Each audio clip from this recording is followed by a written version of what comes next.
والله هیچ پەیامێکەمەرەوەیە بە سەلامەتی بڕۆن و بە سەلامەتی بێنەوە و سەحەتیان باش بێ و والله هەستەکەم وەختێکی زۆر خۆشە ساڵێک زۆر خۆش لەخوا بە زیاد بێ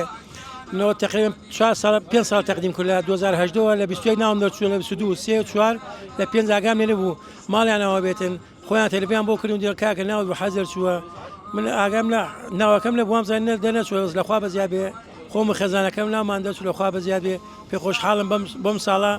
ناوم دەرچوو لەخوا بە زیاد بێ شکرانەی خواکەم ناوم دەرچوو لەخوا بە زیاد بێ لەگەڵ بردۆست و برایانی خوشکبرانی مسلمان هەمان ئیسلام انشاءالله حاجین وەک خۆشکبران انشاءالله ئەو ڕێمان گرتووە بە تەمای خوا لێمان ڕازی بێتن والله هیچ پەیامێکەمەرەوەیە بە سەلامەتی بڕۆن و بە سەلامەتی بێنەوە و سەحەتیان باش بێ و بێنەوە نێو کەس و کارەکەی خۆیان ئەوەش قافلەکەی فەندیە ئەمە ئەوە ڕەفیقم بوو لە کولیا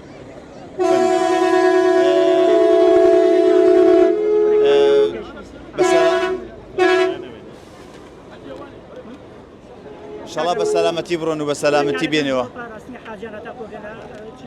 حەج و عومرە زۆر ئیشی باشەکەن و باشترین ئەدایان هەیە و شتەکانیان بە جوانی کردووە هەموو ساڵێک پێشەنگ بوونە لەسەر ئاستی هەموو شارەکانی عێراق حەج و عومرەی کەرکووک ئێمە سیقەمان پێیانە و واگەیان لە حاجیانە بێت لە ماڵی خوا من دڵنیام و داوا لە خوای گەوراکەم بە سەلامەتی بێنەوە نێوان و نێو کەس و کارەکانیان توکلت على الله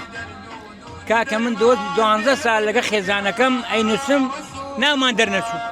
12 ساڵە 12 ساڵە نووسیمە پارێکە کوڕەکەم لە شوێن کوڕەکەم ڕۆی وتی باو با بڕۆین وتم نا لەگە دایکت دێم نە پار دایکی نایدەتنە ئیمساڵ لە شوێن کچەکەم ڕۆیشتم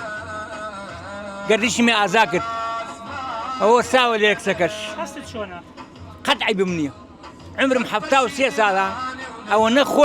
نەخۆشە سەحەتم هەر خۆشی ئەمانەمەوێ خۆشی ئێوەش خۆشی ئەمدای حاجیشمەوێ زۆری سپاستانەکەم بەڕێزن اللهم صل على سيدنا محمد وآل محمد يا ربي خوايا بخير وسلامت بروين بخير وسلامت بينه ئەمساڵ حاجیەکانی شاری کەرکووک 1200 حاجیە پێک هاتووە لە 29 قافلە ئەمڕۆ یەکەم کاروانی حاجیانی شاری کەرکووک بەڕێکەوە بۆ عەربستانی سعودی پێک هاتووە لە 7 قافلە هەر قافلەی 48 حاجی تایە طبعا ڕێژەکە زیادی کردووە خۆتەزانی عەدەدی نەسەمەی عێراق بەرەو زیادبوونە چییە؟ ئیتر ڕچاوی ئەوەیان کردووە زیادیان داوەتە عێراق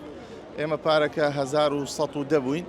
ئەمساڵ 1200 حاجین